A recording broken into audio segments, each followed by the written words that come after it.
اس دلچسپ کہانی کا آغاز گھوڑی چوری کے ایک واقعے سے ہوا۔ گاؤں کے کاشتکار دینو کی گھوڑی اچانک سے غائب ہو گئی۔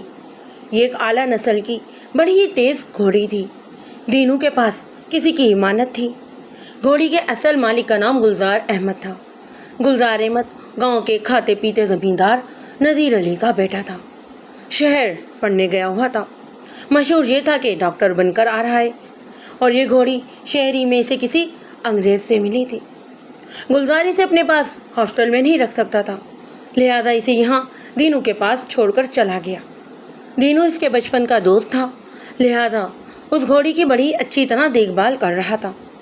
پچھلی عید پر جب گلزار چند روز کے لیے گاؤں آیا تو دینو نے صاف ستھری لشکاریں مارتی گھوڑی کو بڑے ہی چاؤ کے ساتھ گلزار کے سامنے لا کر کھڑا کیا تھا، اور گلزار 2-3 دن تک بڑے ہی ٹھاٹھ سے گھوڑی پر گھومتا پھرتا رہا تھا۔ میں نے بھی یہ گھوڑی دیکھی تھی، واقعی بڑی کمال کی چیز تھی۔ اس وقت میں نے گلزار کو یہ بھی مشورہ دیا تھا کہ وہ اسے دھیان سے رکھے۔ رسا گیر کے کیسوں میں عام طور پر ایسے ہی جانور غائب ہوتے ہیں، اور آج اس بات کے ٹھیک 6 مہینے بعد یہ گھوڑی غائب ہو گئی۔ صبح تقریباً 8 بجے اس واقعے کی اطلاع تھانے پہنچی۔ ان دنوں میں سب انسپکٹر تھا۔ امرتسر کے مضافات میں یہ راپور نام کا ایک گاؤں کا تھانہ تھا۔ گاؤں میں 50% آبادی سکھوں کی اور باقی ہندوؤں اور مسلمانوں کی تھی۔ تھانہ گاؤں کی آبادی سے کچھ ہٹ کر تھا۔ دینو کا گھر تھانے سے بے مشکل 100 گز ہی دور ہوگا۔ تھانے کے اس قدر قریب واردات ہو جائے تو پولیس کو بڑی ہی شرمندگی محسوس ہوتی ہے، اور اس وقت تو بہت ہی ہوتی تھی، آج کل کا تو پتہ نہیں۔ ویسے بھی چودھری نذیر کی بیٹی کی یہ گھوڑی تھی، کوئی چھوٹا موٹا معاملہ نہیں تھا۔ میں فوراً ہی 2 سپاہیوں کے ساتھ موقع واردات پر پہنچا۔ طویلہ ایک چھوٹے سے برآمدے میں تھا۔ بڑے بڑے دروں پر بورے کے پردے لٹکا رکھے تھے۔ احاطے کی 4 دیواری خاصی اونچی تھی۔ گاؤں بھر میں سب سے زیادہ مضبوط 4 دیواری شاید اسی طویلے کی تھی۔ دیوار پر شیشے وغیرہ بھی لگے ہوئے تھے۔ دیوار پھاند کر اندر آنا کچھ آسان کام نہیں تھا۔ دینو نے بتایا کہ رسا گیر چھت کی طرف سے آیا ہے۔ اس نے چھت کی منڈیر دیکھی۔ یہاں 2 اینٹیں اکھڑی ہوئی تھیں اور ایک دیسی جوتے کی ایڑی کا بھی مدھم نشان تھا، یعنی رسا گیر پہلے چھت پر پہنچا تھا، وہاں سے لٹک کر 4 دیواری پر اترا اور پھر چھلانگ لگا کر صحن میں آ گیا۔ اس نے بڑی ہوشیاری کے ساتھ دینو کے پاس سے گھوڑی لی اور باہر کے دروازے کی گنڈی گرا کر نکل گیا۔ میں نے اچھی طرح موقع واردات کا جائزہ لیا، دینو سے مختلف سوالات پوچھے اور ایک خاص نتیجے پر پہنچ گیا۔ مجھے تقریباً یقین ہو گیا تھا کہ یہ واردات اچھو نے کی ہے۔ اچھو ایک 100 انچ 6 فٹ لمبے کھرے بدن کے تیز ترار نوجوان کا نام تھا۔ شانے چوڑے اور پیٹ چیتے کی طرح کسا ہوا، گردن لمبی اور آنکھیں روشن۔ اچھو کا پورا نام محمد اشرف عرف اچھو تھا۔ 3-4 سال لاہور اور کراچی میں یہ ٹیکسی وغیرہ چلاتا رہا تھا۔ شہر کی ہوا نے اسے خاصا قرآن کر دیا تھا۔ لڑائی بھڑائی کا شوق تو اسے شروع سے ہی تھا۔ شہر کے بدماشوں اور گنڈوں سے اس کا واسطہ پڑا تھا تو اس کے ہاتھ میں اور بھی صفائی آ گئی۔ ٹانگ تو ایسے زور کی مارتا کہ بندہ پھڑک کر رہ جاتا۔ شہر میں ٹیکسی چلانے کے علاوہ اس نے 2 مرتبہ جیل کی ہوا بھی کھائی تھی۔ یوں اس کے بگڑنے میں جو تھوڑی سی کمی رہ گئی تھی وہ بھی پوری ہو گئی۔ میرے ساتھ اچھو کا یارانہ تھا۔ آپ سن کر یہ حیران ہوں گے کہ ایک پولیس انسپکٹر سے چور بدماش کا کیسا یارانہ؟